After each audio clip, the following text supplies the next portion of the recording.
Ooh. Ooh. He's dead. Boy.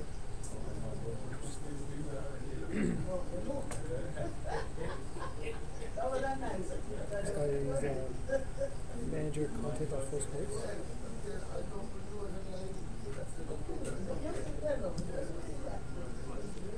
And I have Fred invested. Hello. So that one I was saying I get to listen to commentary, bro. He wants to give me the Caribbean Cup Championships, Okay. but there's only 4 teams. There's 2 Asian teams and 2 Jamaica. Oh, okay. Because we're going to top 7. Who's gonna do the commentary for that? Whoever Flow hires, I guess.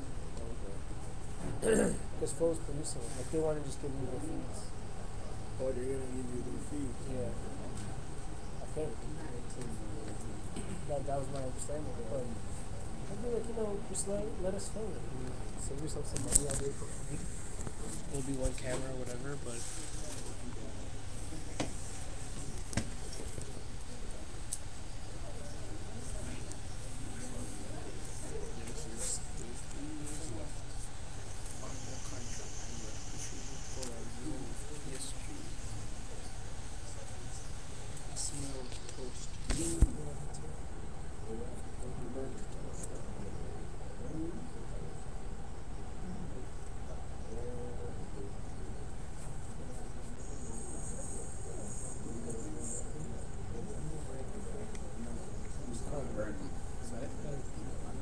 Yeah, sure.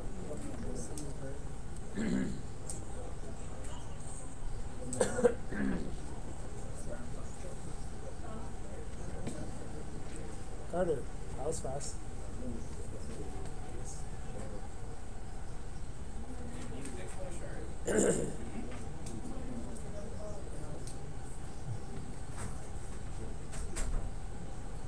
So 2 p.m. is the first finals between Merle Grove and Wolmers, and 3:30 is Excelsior versus Legby.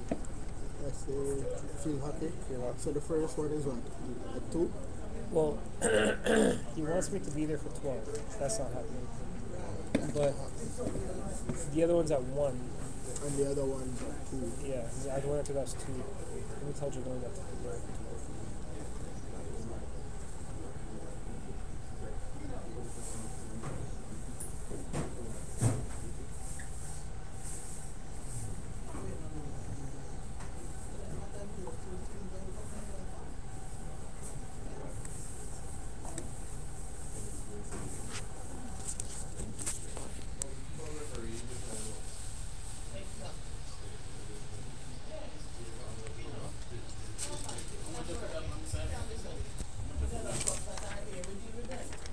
Yes, morning.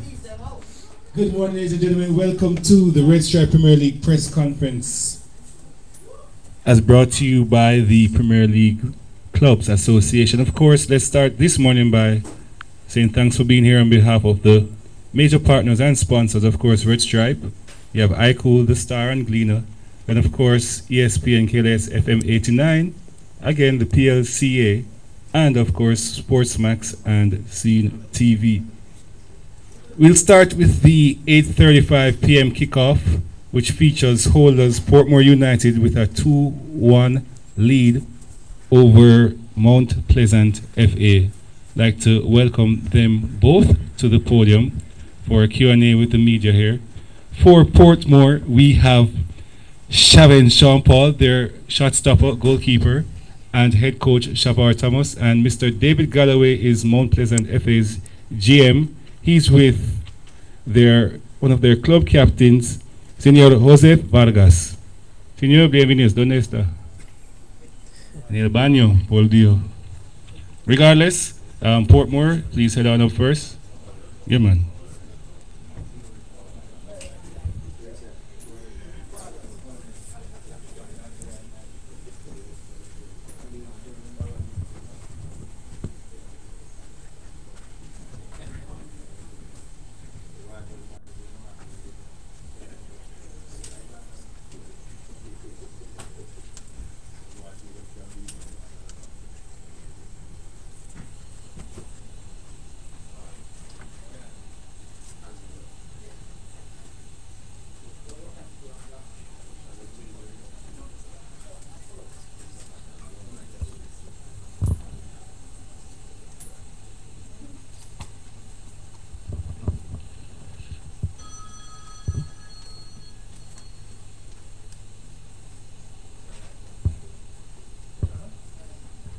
So, morning again, gentlemen.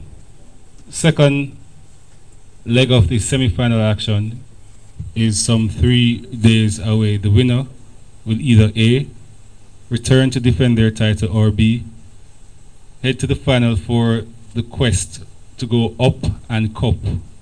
A feat that my predecessors have told me has never occurred in the RSPL. I want to fact check that in time for Monday. Regardless, congratulations, gentlemen, for getting to this stage. Let's start with the holders. Week 4 to 4 days ago, you were surprised in match day 4, week 1, when this new team beat you. This week now, this past Monday, you defeated them 2-1. However, in the manner which many MPFA fans were not happy with, goal in the dying minutes of the match. How important was that clincher per se, that winning goal? Good morning, ladies and gentlemen. As it relates to the game and that late clincher, it's important because winning take care of everything, as well as it's good for the confidence of our players and boots for our fans into the next game.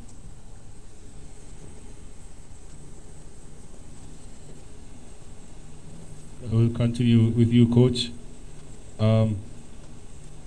Tactically, I saw Portmore style of play. However, I saw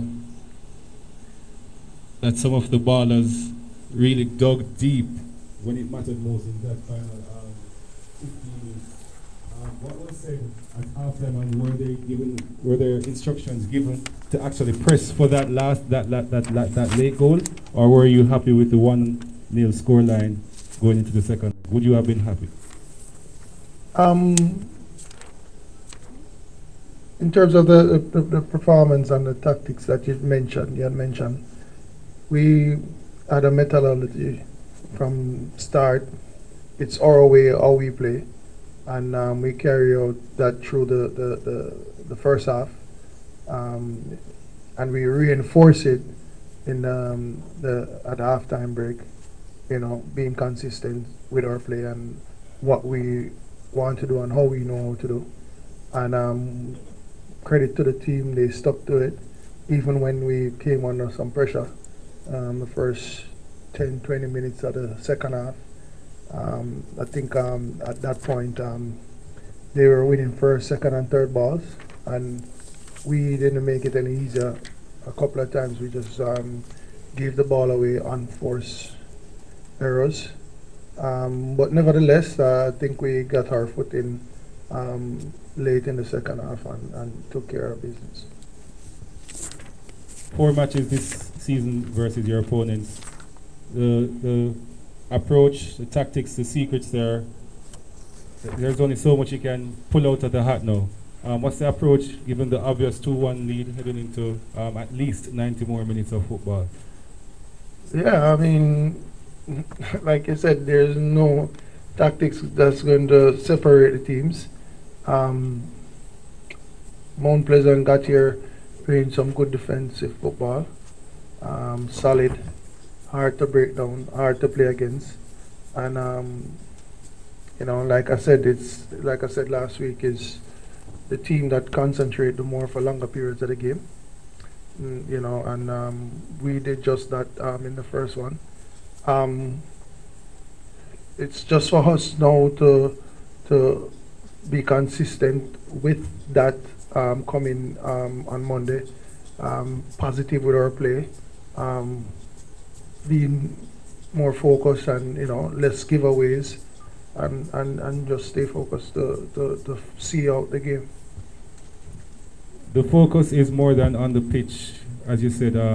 It's your tactics. However, off the pitch, not only your opponents, but other potential opponents have verbally exclaimed that they want your, and I quote, heads on a platter, end quote. How do you and the team remain focused with those words floating around the match days? Well, first, in regards to that comment, I I just look at it as I have to get to the final first before I can't think about anything else. I have to think about getting past Mount Pleasant first before I think about anything else. And that's how we started the season, one game at a time. And now we're still here, one game at a time, no different. So those words, I thought, I don't even hear earplugs right now. All right, Coach. Shaven, Sean Paul, goalkeeper. Javon's goal that gave Portmore the lead was equalized by a superb strike that even the likes of you just came short at. Walk us through the mindset from having the lead, trying to defend that one goal lead, and then Jordan's equalizer. Tell us about that exact mindset from 1-0 up to 1-0. Well, good morning, everyone. The mindset didn't change because, you know, the game played for 90 minutes. They equalized early in the second half, like about 2 minutes in the second half. So we know we had 40 plus minutes to get the job done. So it was just to keep focused, keep the ball, play around, and when the opportunity comes, we take.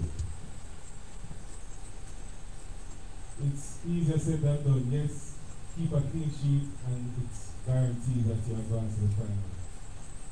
How do you motivate the four gentlemen in front of you as well as the other six to say, let's defend while carrying out coaches' tactics as well? Let's try to keep it clean sheet. How do you motivate the team to do that? Well, it's not really hard. The guys that are playing in front of me, I have a good relationship with them, good communication. So I can talk to them and they listen, as well as they talk to me and I listen. So once they have the good communication, and then you just execute what is necessary. Alright, cool. I'll ask all questions to be asked from right here. We'll get the best reaction. Christopher Scott from ISN here for Mr. Thomas, the coach. Alright, so how confident are you that your team will go through to the finals, or what will be the motivation for you to push through to defend your title once more? Like I said, you know, our confidence come from our preparation. Our confidence come from, you know, seeing these guys work every day, day in, day out, week in, week out. So that's where our confidence come from. And as well as, you know, when you see things that we do on the practice field manifest itself in the game, you know, you're happy. Also, what do you think is key to getting back to the finals once more? Without saying too much, just have to be, like I said, our concentration level, focus, paying attention to the details and the information that we you know, give them to vote and for them to execute.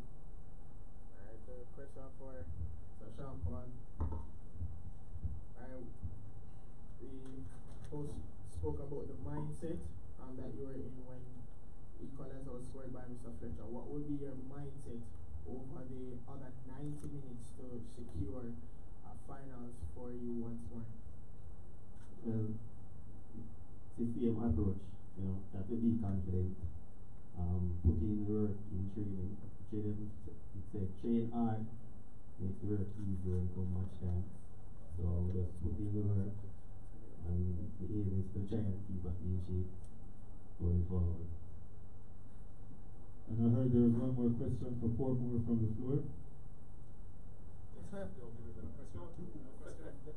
Okay, no question. Alright. Vamos a hablar con César FA ahorita. Buenos días, señor Vargas. ¿Cómo está? ¿Todo bien? Para el partido que pasara el lunes de Portmore, ¿qué estaba pensado cuando se ganan 2-1? Everybody understand Spanish here? After the 2-1 victory, after Portmore won 2-1, what was the mindset of the team. Obviously not the most joyful or upbeat of spirits, but what was the immediate reaction knowing that there's a second leg still to be played? Good morning, everybody. The team, all the tournament want the title. Everybody think about the title, but that's the last step. We always daily have to do the right things. Forget that. This day, unfortunately, we get a last goal in the last minute. But the team still been strong with the same faith because we work hard all the week, and after that we have to do the right things on the pitch. We know Portmore is a great team. We have to respect them, but they respect us too. Everybody in the stadium watch the match and know both teams have a good tactical quality. So it's a good show for the fans, but Mount Pleasant still want the title. Without giving too much away, what do you think you'll have to do come Monday to defeat Portmore? What will Mount Pleasant have to do? Obviously, it's to score 2 or more goals than they score. But what do you think you have to do tactically or on the pitch to overcome this deficit that you are facing against Portmore? We think for this match, we have to change a little things. The last match we not win because Chawan no want to give us some goals. That's not true. But in the first half, we attack, we get chance in front of the goal, kicks on target. We control the ball a few minutes, we get chance. But sometimes when we play against teams like Portmore, you have to consider they have a quality player, so they get to chance and score us. So for next match, the efficiently in front of the goal gonna define the match. A semi-wayward question. Not playing similar competition that Portmore did when they had let's say time off per se. Do you think Portmore was able to rest since they were not playing RSPL level competition as you guys were playing in the quarterfinals? Español. Piensas que el tiempo cuando no tienen partidos y juega a UE, piensas que estaba un advantage a Portmore el tiempo que no juega la semana que pasado? Do you think the time off was an advantage for Portmore? Not really an advantage for them because it's different train all the week and rest on weekend than train all the way for get a result against UE. The mindset, everything, the stress before and after a match make difference. So I don't think they get an advantage for rest.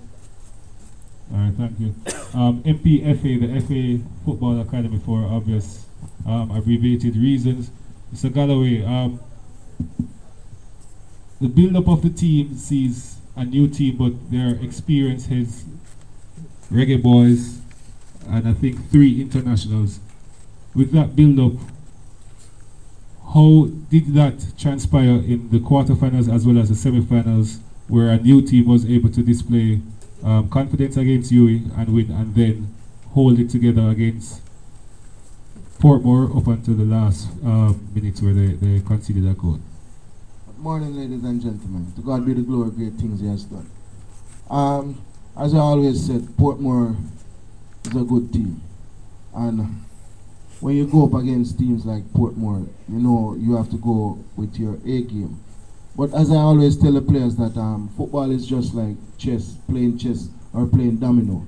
It's a game of concentration. And the least you lose that concentration, it can cost you the game. And I think that's what happened to us in the last minute of play. Because as Shawar said, the game was so competitive. Both teams were working hard, both teams were fighting hard. But as he said, it's just concentration. And that's what cost us the game on Monday. But caps off to the guys, they played very well. To play against a defending champion, a team that is well more than, I would say, experienced more than Mount Pleasant. It's our first season for us. Some of the players have been playing in the season, in the Premiership before. But I mean, to put a team together and at the end, almost at the end of the tournament, the team is at the semi-finals and looking forward to going to the finals. I mean, thumbs up to the guys. I'm going to ask specifically about two players. The first, Cardell Bembo, he looked a little bit leggy. He had a very, let's call it, he was a workhorse Monday night. He ran a lot, so his legs were obviously tired. But do you think that the previous quarterfinal leg impacted his fatigue level? Well, I mean, Cardell has been playing well all season. Going up against Portmore the other night, he has an injury that was niggling him. So, you know, we didn't want to play him, but he said he wants to play and he needs to play because, I mean, it's a semi-final and he has to put in his part for the team. So he told himself that, I mean, he's going to put the pain aside, go into the game and do his best. And as you all see, he played a major part and a major role, both attacking and defensive. And, I mean, yes, at the end he was a bit weird, but because of his injuries. Jordan Fletcher from Tears to Tear in the Net. Walk us through that process, if you may share with the public. The substitution in the second leg of the quarterfinal, and then the decision to start him just a week later in the semi-final. Well, we knew that Jordan is a good quality player, but from he came to Mount Pleasant, his tempo is like up and down until eventually he realized that, I mean, you know, for his quality and his skill, in the week before the game he put out 100+ in training session, and that shows the coaching staff that he's ready for it, and that was the reason why he started in the game. All right. Now when Ison spoke to the coach at the time, which is the assistant coach, he said that it was based on fitness why Jordan Fletcher was subbed off. Tell us how much work he put in to not only start the game but basically finish the entire match against Portmore United. Well, he did some extra work, extra training, because he told himself that I mean, you know, he wants to be in the finals. He wants to play for his team in the finals, and he said he has something in store for the semi-final. I think that the goal that he scored was a tremendous goal. I mean, it took most of the people by surprise, but we knew that he's that quality player, and all he needs was just his chance to prove himself, and that's what he did on Monday night. A question for Mr. Vargas.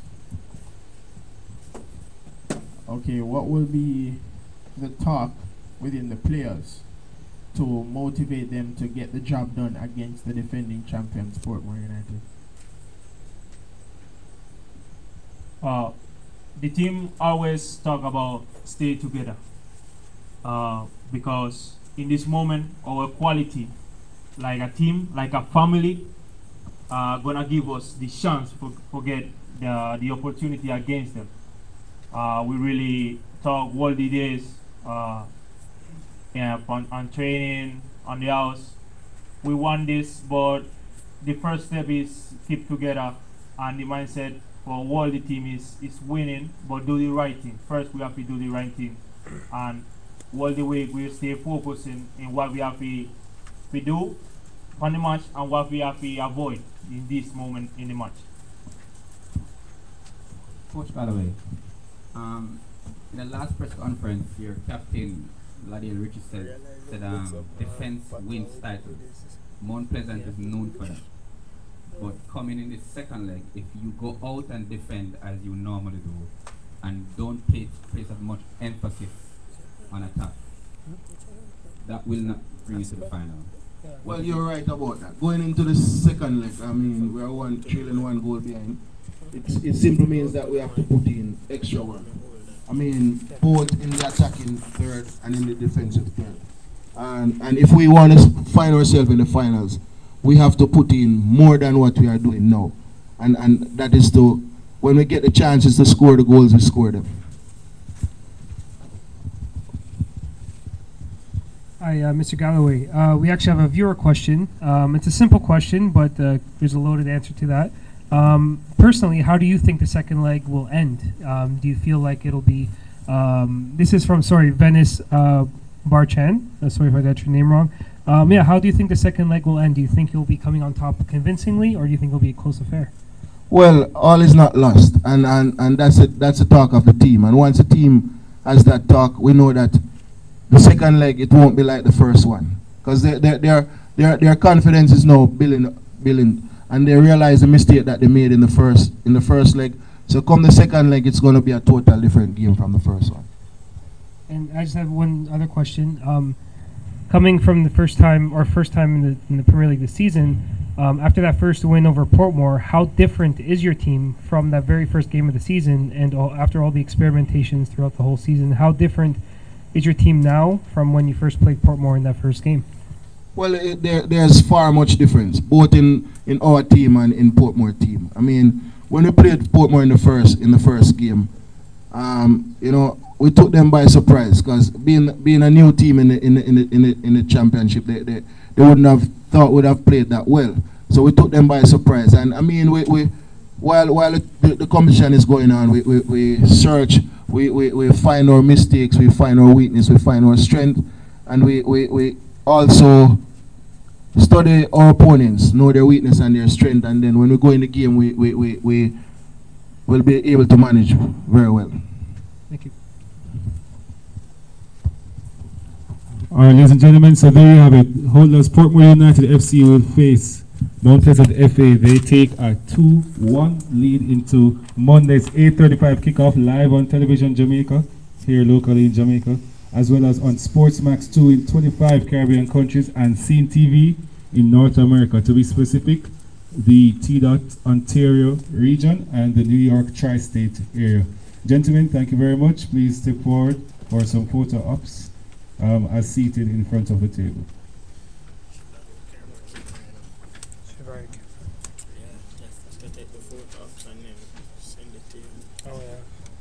Just a reminder, admission to the National Stadium is 1,000 for bleachers and 2,000 for grandstand.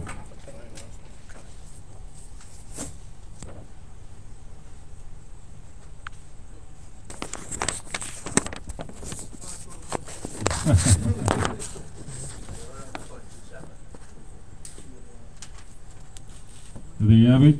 Portmore's head coach, Jabbar Thomas, with his shot stopper, Shavin Sean Paul, and Jose Vargas, co-captain, club captain for MPFA with his GM, Mr. David Galloway. Thank you very much, gentlemen.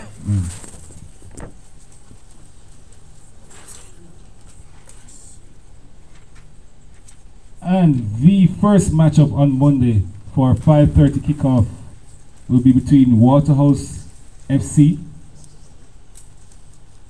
and Cavalier SC. I'm going to ask Mr. Daniel Bent and his captain, Keithy Simpson, to step on up to the podium with a 2-0 lead over Mr. Alex Marshall, midfielder forward for Cavalier SC, with his gensec, Mr. Lance Cohen. Apologies, please step up, gentlemen.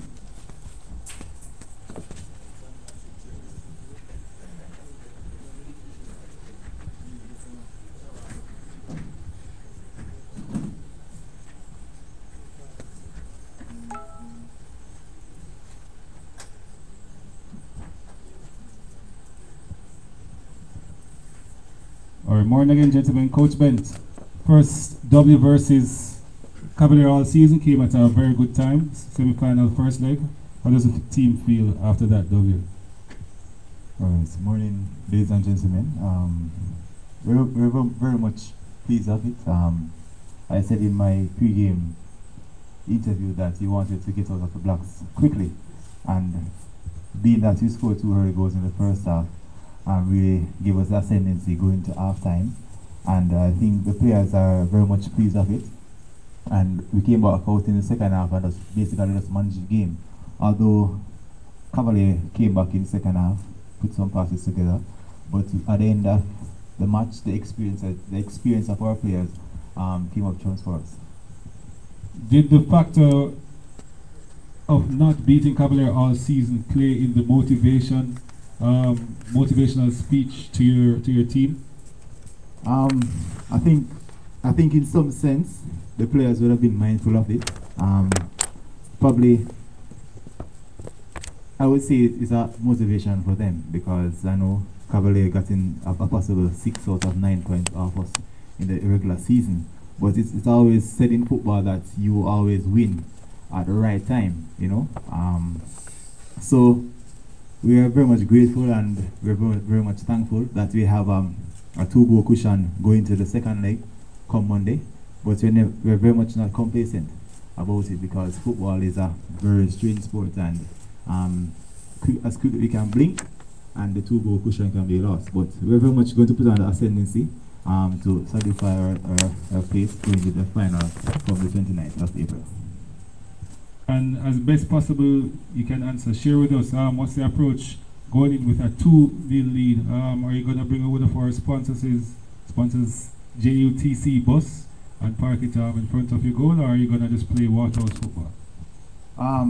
Probably the first leg was just to cool down Cavalier, because after they come in beating Arnett 3-0, because I remember Trevor saying that they have 2 yards, Arnett and Stadium East, and we probably had a little water to them for the first leg. So I guess the players is looking to have a little eat for the second leg of this 2-way tie.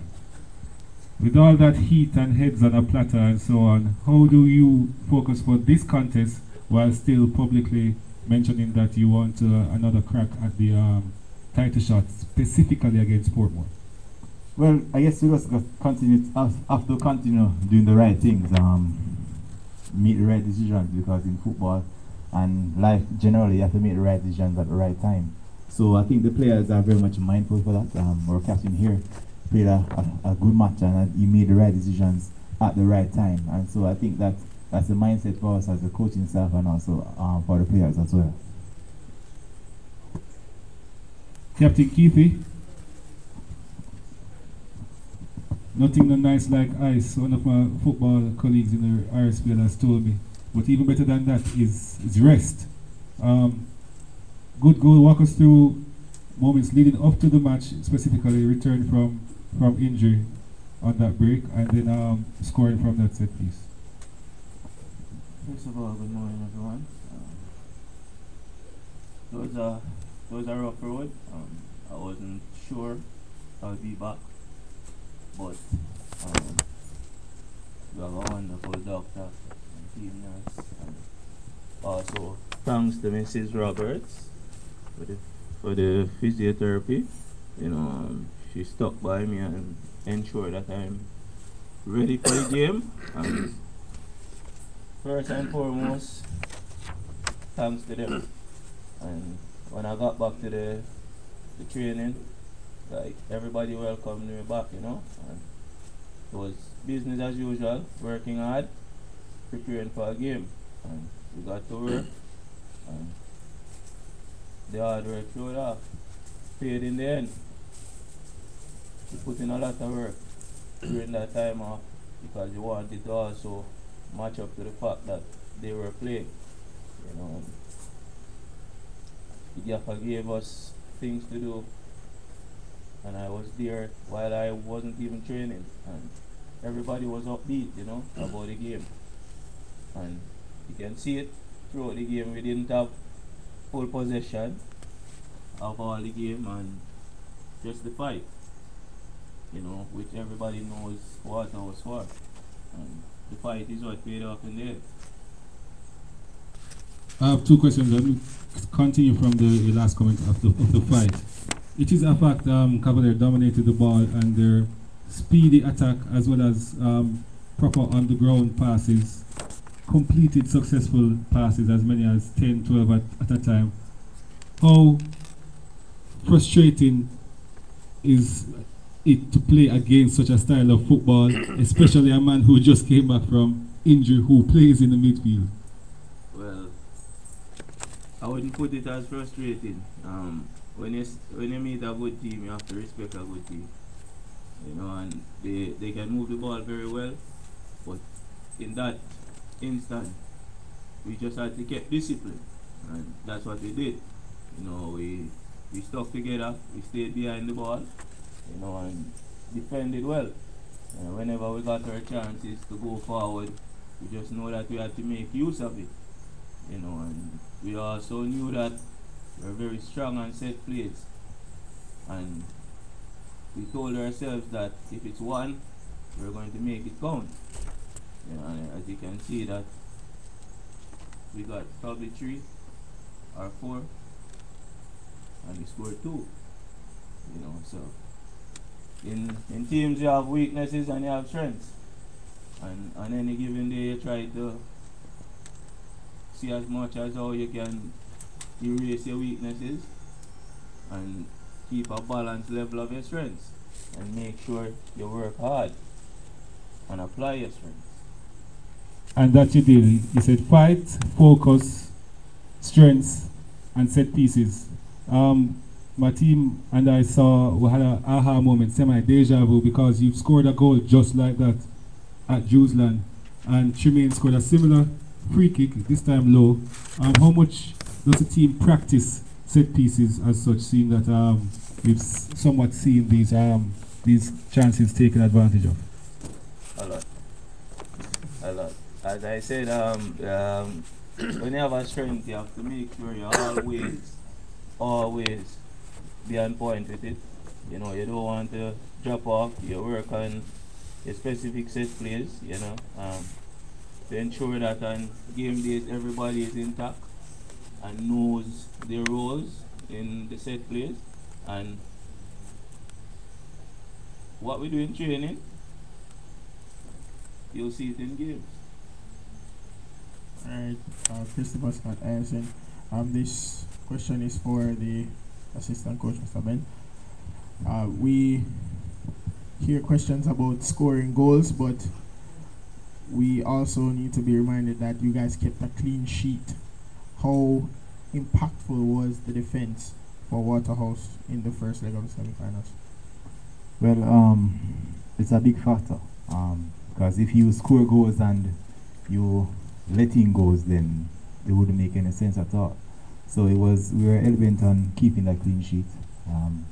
As I said before, that we have the second best defensive record in the league, and Sean Laws and Nikolai had that in their mind, and they said that, you know, we're all on the fourth. So we're very much appreciative of the clean sheet, and it gives us an even extra push, knowing that the offense will score goals and defense will defend. And with the intricacy of the midfield, then it's a well-rounded unit, and it always will be a team effort.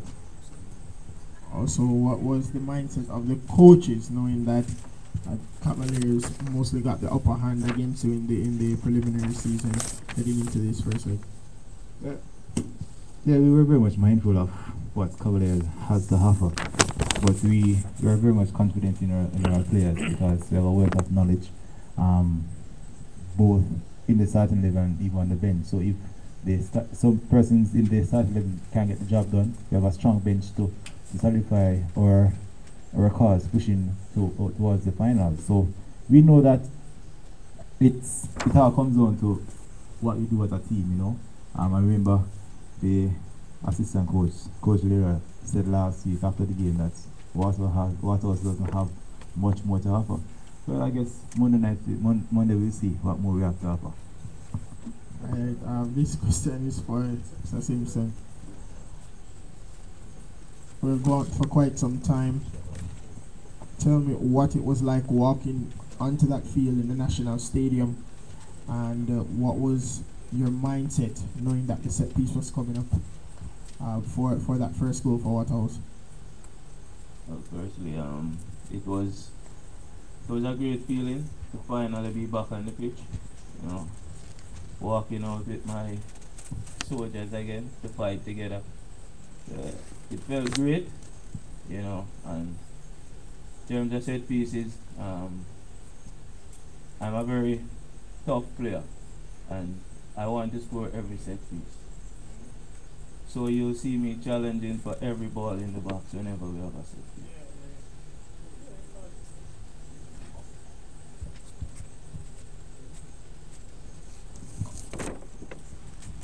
player can attack, a player can create plays, if a player can score. There's this next gentleman for Cavalier SC, Mr. Alex Marshall. Tell us. Okay.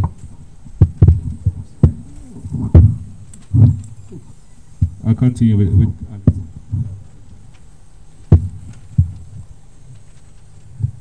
2-0 lead, Alex. Goals must be scored. How do you go ahead 90 minutes of action without overrunning, over-dribbling, overpassing, overshooting, overthinking? How do you approach the second leg of the semi-final? Good morning, ladies and gentlemen. We're under pressure, we know that, but in life, in everything you do in life, there's pressure. We've seen it before, players turn up on the day to help their team, but this is not a one-man effort. This is going to be a team effort, and we know Waterhouse is a good team. So we just have to go out there and play to the best of our abilities. You know, we need to give it our A games, and we've done it before. We know that we can score goals. So each one of us that up front and in the midfield has to turn up. Continue that train of thought. Second half, no goals scored. What do you personally will try to change come Monday night to ensure that the net is hit in Cavalier's favor? We didn't Monday night. We weren't up front. We weren't as effective like in the previous games. You know, Marsh, Hamilton, and myself. You know, we didn't play together, and that's why we didn't get any goals on Monday. The defensive aspect now. Once a goal goes in, the task is literally 3 times harder. How does MHM translate or correspond that message to the defensive line to say, and your goalkeeper to say, hey, keep a clean sheet, we will score? How do you communicate that such a message to the back line per se? Monday night, we didn't give up as much chance. You know, we can't see two well taken set piece, and that's what we need to work on. You know, going forward, we need to try as best as possible to not concede anymore, and we'll try our best up front to get the goals. Gensek Lanscowan, well-spoken Alex Marshall, no longer a young boy. He's a man representing CSC, and so too was Captain Marsh, as well as the H in the MHN, Nicholas Hamilton. The maturity process is obvious. How can the gentlemen now turn that into goals on the pitch by enhancing their skill to say, okay, 2-0 Waterhouse, we can do this? How can they actually make it happen? Good morning again, everybody. As Alex said, and you know, as the other coaches and players have said, we have to come with our game. Alex was right from spectator's standpoint that the front line wasn't as effective as it should have been last week Monday. However, 35 games into the season, MHM knows what they need to do. The rest of the team knows what they need to do. And so they have the confidence, we have the confidence in them that on any given day, and certainly on Monday, they can bring their A game, or they're better than A game. But they know what they need to do, and it's just a matter of going out there and doing it on the offensive front. Defensively, yes, we have to once again stop Waterhouse. They scored on set pieces. They scored on their chances. We didn't. We got chances. So Alex and company know that they have to score. Defensively, once again, we have to stop them from scoring. We have to block whatever shots they come with. And we do expect them to get set pieces, so clearly we'll have to defend those better and then just do what we need to do. The pressure is acknowledged. However, do you think there's too much pressure or emphasis on the elements obvious from Monday night, specifically the clean sheet and the set pieces? Do you think there will be too much focus on that, overlooking what else needs to be done? I don't think so, from the standpoint of, once again, on any given day, at any game, you do what you have to do. So you start the game saying to your defense and your goalkeepers, clean sheets. Goals win matches, so the forwards have to score. And during the game, you then have to, of course, minimize whatever mistakes you make and whatever mistakes the opponents give you, you capitalize on them. Regrettably, Monday night, we didn't capitalize on the mistakes that Waterhouse made, the few that they made. Alex got off a good shot in the second half, I think it was, that the keeper had to dive low to his right to stop. But that was just one chance. At the end of the day, we should have created a few more chances, yes. And certainly the few that we did create, we should have scored.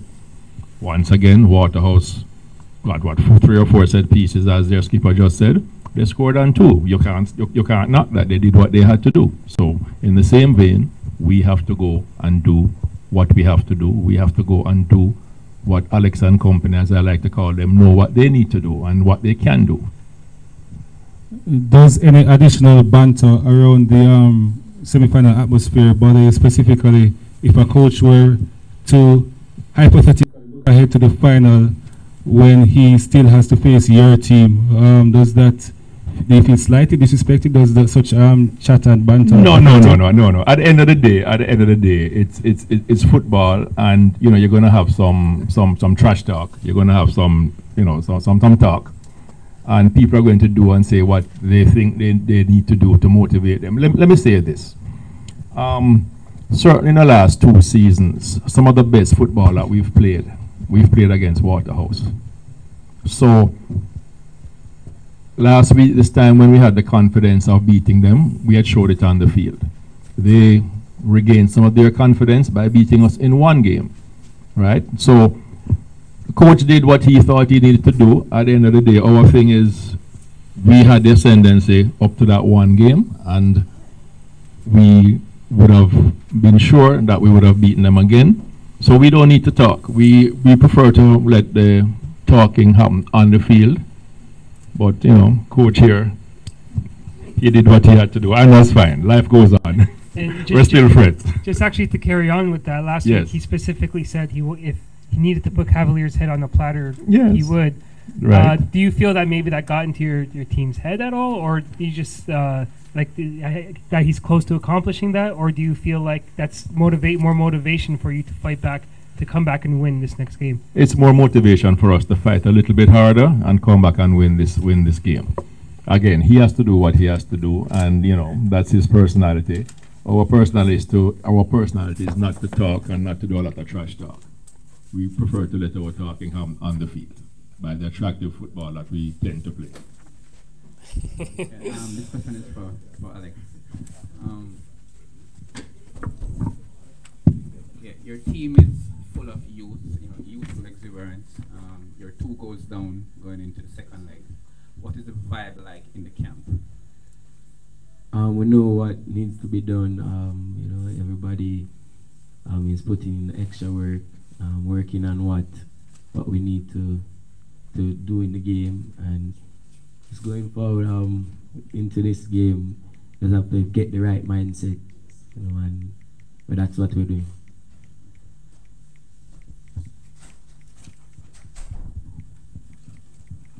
Mr. Marshall, you've been a man for the moment ever since St. George's College days, and you've known to take down giants from St. George's College days. How do you get yourself in the frame of mind knowing that a team that went to the finals, Waterhouse, has you 2 goals to the good? From ever since, if my mother was here, she'd tell you that I'm a fighter. I never give up. I never say die. So going to this again, my mindset will be that always fight and helping my team as best as possible. And I hope my teammates have that same mentality. Mr. Cohen, he spoke about the vibe in the camp. What's the vibe like within the coaching staff, knowing that you guys are 2 goals down and still has a chance to go to the finals? Nothing has changed. Again, we know what we need to do. There may be very few tactical changes that will be made for Monday's game, but that will be within the context of what we've been doing all season. And all season long, as everybody knows, our style of play is to soak up the pressure on defense and then hit them on the counter. And so that won't change. who would like to talk, let them talk. Who would like to play football, let them play. Regardless, I will be watching and working this Monday night for this contest, 5:30 p.m. live on TVJ as well as on Sportsmax Plus. That's online. Just search Sportsmax Plus online and you can log in and check it out. Also on ISN platforms. Thank you very much. CSC still confident despite trailing Waterhouse 2-0 in semi-final action of the Red Stripe Premier League. Waterhouse very confident against this match, and our fortune tellers per se looking to a rematch of the final. Let's see if that will come to pass, or if MHM and company can turn the tables to overcome that 2-0 deficit. Gentlemen, all the best. Please step forward for some photo ops real quickly by DRT and the team.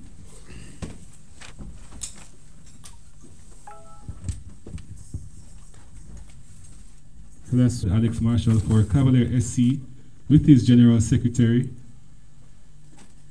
Mr. Lance Cohen. This match, again, is at 5:30 in the National Stadium, 1,000 bleachers, 2,000 for grandstand. It's a doubleheader semi-final action, which precedes the second match, with sees a 2-1 lead in Portmore United with head coach Shavar Thomas and his shot stopper, Chavin Sean Paul, against Mount Pleasant shot stopper, club captain Joseph Vargas, and his GM from MPFA, Mr. David Galloway. Ladies and gentlemen, thank you very much. Refreshments are here.